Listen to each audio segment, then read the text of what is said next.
Xin chào tất cả mọi người, tôi tên là Philip Bùi và tôi hiện tại là 23 tuổi, tôi đến từ Hà Nội, Việt Nam. Hi everyone, my name is Philip and I'm 23 and I'm from Hanoi, Vietnam.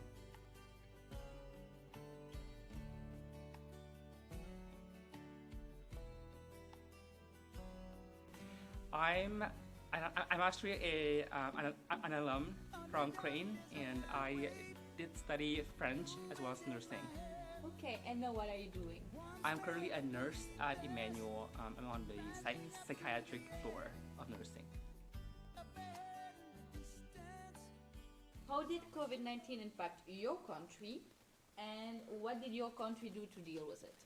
Right, so COVID, as we know, has been very discouraging, very evil, um, but thankfully, Vietnam, being a very small country, we have, and also being an Asian country very close to China, I think we have a good idea of how to protect ourselves from just like natural elements like that. And so I haven't been back to Vietnam since COVID started, but my mother told me that we have a very tight border, and we don't accept flights in and out anymore. I mean, we do, but it's on a very limited basis. So in order to go back home, there's only one flight per month. And people here have to travel to San Francisco, or I think in California, I don't know where exactly, but we have to travel there and then have there's only one flight from San Francisco to Vietnam. But we have to be quarantined in a different town before we can actually go back to our hometown in Vietnam. And so that window was very important because that's how the government limits spread and keeps everything under control. And so we haven't had a single new case, I think, since, don't quote me on this, but since a few months ago. And so it's working very well. I've heard one or two occasions where people from China, they did some illegal traveling, and so they crossed the border without inspection, and so they caused a new spread, a new breakout. But I think we was under control now. Yeah, it's also because of the size of the country. People in Vietnam, okay, this is another different from U.S. People in Vietnam, we don't have as much of a sense of individual freedom as people here value, and so when there's a new regulation from the government that is issued, people just follow. They don't question, or they don't like rise against the mask. So like here we have the requirement to wear a mask in public. I know there's some people who don't like that, but Vietnam, people follow that to the T. We don't question it. We don't have any kind of like, I don't want that.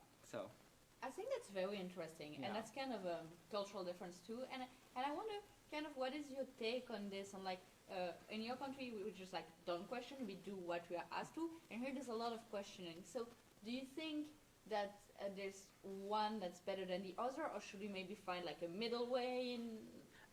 Yeah, I think it's the reason why people don't do that is because I think it's ingrained in our mentality.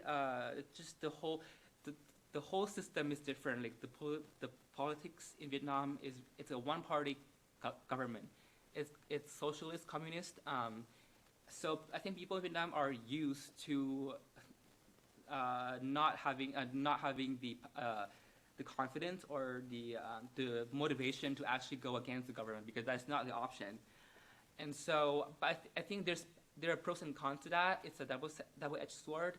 I think it does benefit to some degree to have your own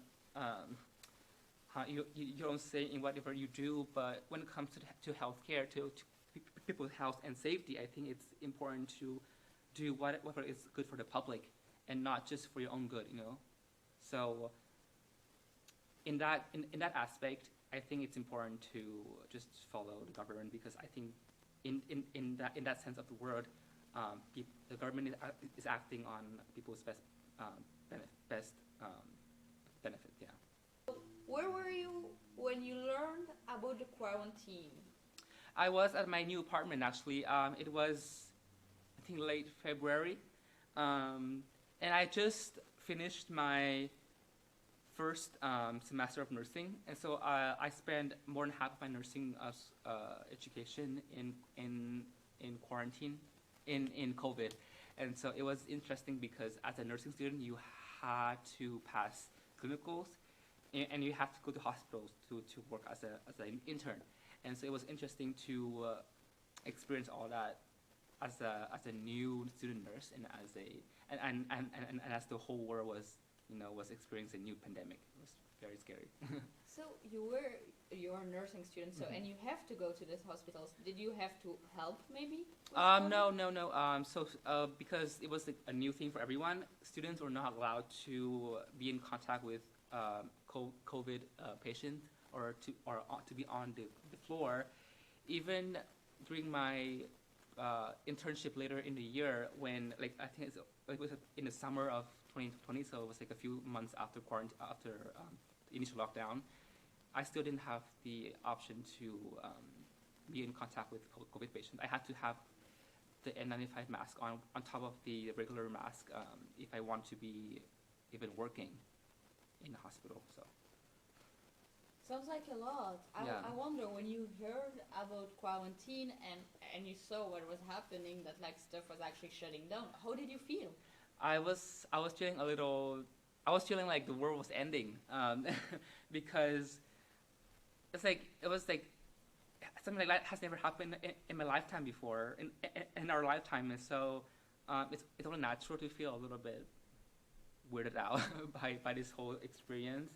Um, but the mask wearing is not new to me because Vietnam we wear masks whenever we travel, like whenever we're on the street. It's very much polluted and very it's very dirty outside, and so it's safe to wear masks when we ride on motorcycles, and so that's not new to me. But to see people are, staying home, places shutting down, restaurants not opening, and streets are empty, campuses are empty, it feels a little bit sad. It feels depressing at times, but I think it's for the it's because of people want to be safe, and so it makes sense. Yeah. Yeah, I can see how it can be Yeah. isolating, Mhm. sad, and Yeah. depressing. Yeah, I've read many stories of people going depressed and even having suicidal thoughts during this time. So it's important to take care of your mental health, um, and talk to your friends, talk to people who have support you, and even if you have any issues with your mental health, you need to talk to someone who can. Did the quarantine impact your mental health or personal life at all? And if so, how? Yes, being a mental health nurse myself, I do feel some negative impact of COVID on my mental health. I have never had any mental health issues in my life before, and I don't think I do have any mental health issues now. But I do feel depressive episodes coming in and out. Not to the not to the degree of an actual to be a natural diagnosis of depression, but I do feel a little bit down, and sometimes I can feel like I was getting anxious for no apparent reason besides the fact that I don't get to go home. I'm stuck here, and my roommates are stressed out because of one of my roommates is in farm school, so she's very stressed out by her work, and so I feel like their energy is kind of like impacting my energy, and it feels like I was not living in the most optimal positive environment. But it's only like it makes sense to feel that way, when where everything around you is not the same anymore, not normal. So, yeah. You said it. You've been stuck here for how long? I've been stuck here since winter of 2018. Not been able to go back Yeah, home? for 2 years now. I haven't gone back home. So 2 years. 2 years. Yeah. My mom came here winter of 2018, and we did have planned to go home that summer, but that never happened. Yeah. That must feel a bit isolating? Did it maybe kind of like increase any homesickness feeling you might have? Not homesickness. I've never been that person who is homesick. I do miss the food though. Like I miss a certain aspect of home. I don't miss. I miss that.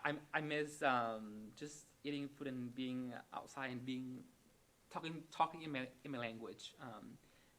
Because I think it's going away if we don't use it like as often. But yes, and I miss my grandmother. She's old, and so I don't want to. And I mean, she's also I don't know when she's gonna when the time comes. I mean, it's just scary to think about that I won't be there if that time comes. Yeah. I'm sorry, that Yeah. sounds really rough. Yeah, I mean, I wasn't there when when my grandfather passed, so I don't want to miss that for my grandmother as well. Do you have any use from when you could go home? I mean, I can't go home. I can just apply on the embassy on the Vietnam embassy website in the U.S., but it's expensive. It takes time to wait for the flight to book a reservation, and it's just a hassle to go back home. I'm in the process of applying for a green card here in the U.S., and so it's complicated with the whole immigration. If I go home now, I might risk abandoning my application, and they might not issue me a green card for that reason. Yeah. That's Yeah. the very feeling, like the very definition of kind of being like in between worlds. And Yeah, exactly. You get stuck, and you can't move because you depend on other people now. Yeah, I depend on the government here. I depend on on this pandemic to go away. So it doesn't feel good to be dependent on other factors. Yeah. Yeah. That's very interesting. Do you think I'm kind of extrapolating and Yeah. going on a tangent, but do you think as immigrant, do we stop being dependent once we get the green card, once we get the citizenship? What do you think? I think we will always be dependent to some extent, but I think it matters so much more when you are a foreign national, because you are literally at the mercy of the government. You don't have any legal rights here besides your I-20 or your status. Once you you get past that first green card application and become a permanent resident, I think that it removes some burden from you when it comes to immigration. You still have to follow the rules, of course. You still have to maintain your status because you can always have your green card taken away from you. And so I think that independence truly comes here. Independence in the context of immigration truly comes when you are a citizen. And so that's my ultimate goal, is to become a citizen here. But it's a long process, and I don't expect it to happen overnight. And it's a continual fight. I mean, against the pandemic, against yourself, being so harsh on yourself, just to enjoy living life and just enjoy being young, because you're not young forever. So yeah. How would you keep in touch with your family in Vietnam being here? Would you use? Well, we use I use Facebook Messenger because it's free. Sometimes my mom would text me through iMessages. iMessages because it's also free. We don't call through the phone. Like, we use the app, Facebook. It makes sense. It does. It does. But yeah, my mom and I talk a lot. But besides that, that's the only way that I use to contact my family. My dad and I don't talk as often. I mean, we've never been close, and so it's just my mom and I, and we mainly communicate through Facebook. How important would you say technology was during quarantine? Can you imagine having had to quarantine without technology of any kind? Yeah, no, it would. I think it would have made me fall depressed for real. Like we know that in quarantine, in lockdown, people, the only way to entertain ourselves was to, I mean, not the only way, but like one of the major ways of entertainment was to watch movies, right? Watch Netflix, going online, talk to friends, using Zoom for class activities. None of that would be possible if technology didn't exist. And so, if we were, if, if we were living in the Stone Age without technology, I think this pandemic would have wiped out. I mean, the whole culture, the whole civilization of humankind. I mean, we would have gone completely backwards. We would have no education. We would have no healthcare. We would have nothing. And so it would have been a disaster. People would have gone, we would have died. Yeah. So do you think this pandemic, in a way, made us aware of how dependent we are on technology today? I mean, I realized that even before the pandemic. I mean, the younger generations, as we move towards the future, we're gonna be much more dependent on technology now. We cannot even go outside without our phones. We cannot even go to the bathroom without our phones sometimes. And so that speaks volume to how dependent we are on just everything around us are technological now. Even the essential things like healthcare, like money, all of that is also technology. People go to the hospital and they check in through machines. We nurses document information on machines on computers, and we store information on in computers. And so we don't have paper we don't have paper like documents anymore. We only have online systems now. And so if that is down, if that is gone, we don't have anything to store patients' info, and that's a disaster. Yeah. What were the biggest challenges during quarantine, and how do you think international students' challenges differed from American students' challenges during quarantine? So international students like us, we came here because we wanted to learn the language. It's even in the name of the visa. It's the F1 language category. So, I mean, if this lockdown, we cannot go outside. We are cut off from the entire world. We cut off from the society, from the American life, and so it's harder for us to be in touch with the culture here because of the pandemic. And I cannot imagine how it must have been like for the newcomers to have the experience lockdown and to not be able to talk to people and use their language, use English, because that's not how you learn. That's not how you improve. Absolutely. Yeah. I wonder when there was talk of sending every international student back home. At that point, would you have had to go back home too? Were you still on an F1 visa when there was talk of that? So I was still F1, but I didn't have to because I already graduated from college. So I wasn't affected by that, but yes, but I still maintain my F1 because F1 goes until you finish OPT, right? And so it wouldn't have been the case for me, but my roommate who was in farm school, she was F1, and all of her studies was online, and so it was a concern. But thankfully, the government rescinded the whole thing, and it worked out in the end. Yeah. Yeah. Thankfully. It was a very unreasonable and strange regulation that the Homeland Security had. I think it did not make sense at all. But thank God that there's people in the government that do have sense, common sense. Yeah. The pandemic didn't affect my academic life for the second half of the nursing career because I did my 1-year nursing program because I had a lot of prior requirements done from my previous degree, and so it's a 12-month program, and so I spent my first 6 months in the normal regular world without pandemic. The following 6 months was pretty much lockdown, and so we had to stay home for a few months, and then the school had us do catch up, make up clinicals in the hospitals, and that was very interesting, as I said earlier, about my experience with hospitals and COVID.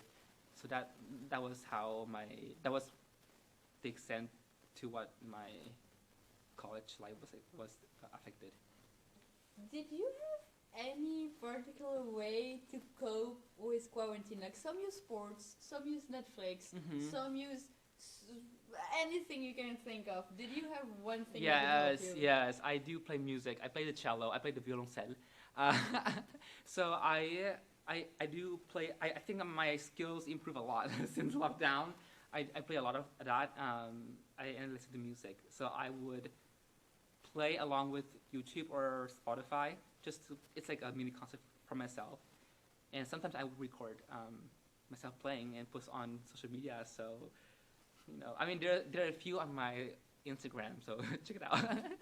According to you, what are the consequences of COVID-19 on the US job market for international students? So finding a job for international students has always been a tough time because for a simple fact is that the like companies here and the government always prefer to hire their own people, right? It's understandable. If you want to, I mean, OPTs, real people get jobs OPT, but if you want to stay here long term, you have to find a company that actually wants to give you a work visa, and they can only do that if they file what is known as a labor certification, and that is what the government wants to see to test the job market if they are qualified U.S. citizens to fill the job first, because we are always the last in line for everything. Only when they cannot find an equally competent U.S. citizen, they'll come to us for the last option. And so, just thinking about that, it's hard for us to find a job that we can stay here long term, and that's without pandemic. So with the pandemic and with business closing down, it gets even harder for us. Yeah. It has been always very, very hard. Exactly, especially in fields that are not considered essential, like arts. I mean, like food service. I mean, restaurants. Yeah, because everything is through. It's on Zoom now. People can do it online, and there's no need for people to travel to work, or there's no shortage of positions besides healthcare. And so, unless you're in healthcare, it's tough. It's not impossible, but it's tough. Yeah. Yeah. So, what has this sanitary crisis taught you, and did anything good or any helpful lesson come out of it for you?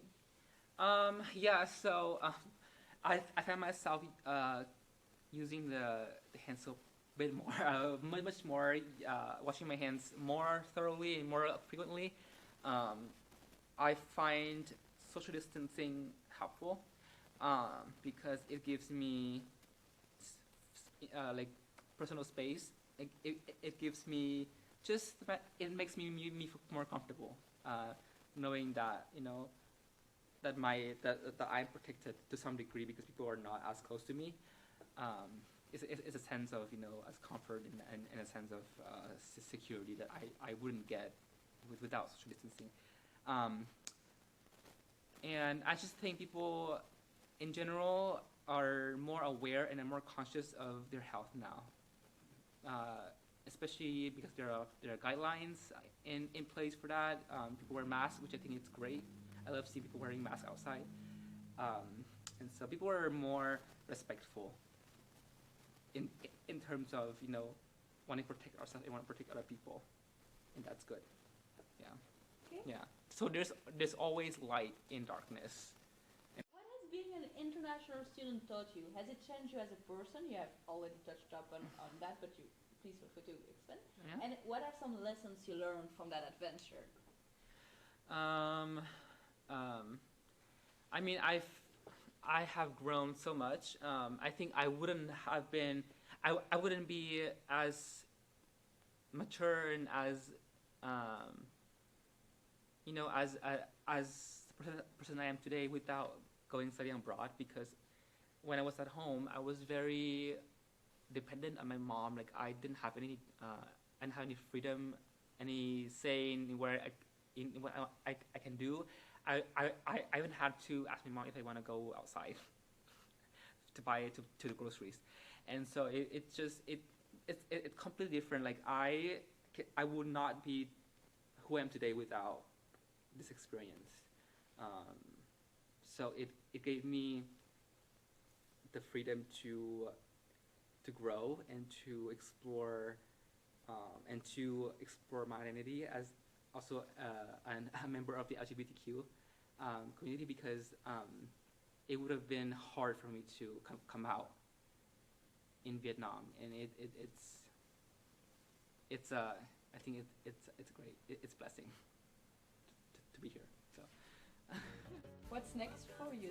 Okay, I have a lot of professional goals, um, but when it comes to personal goal, I just want to, you know, be happy, be safe, be healthy.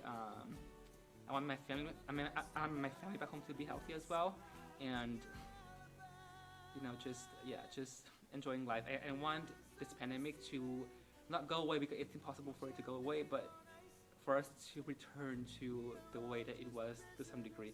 I want to see people, you know, get the vaccine, people get healthy, people having the option to go outside and enjoy life as it's intended to be enjoyed.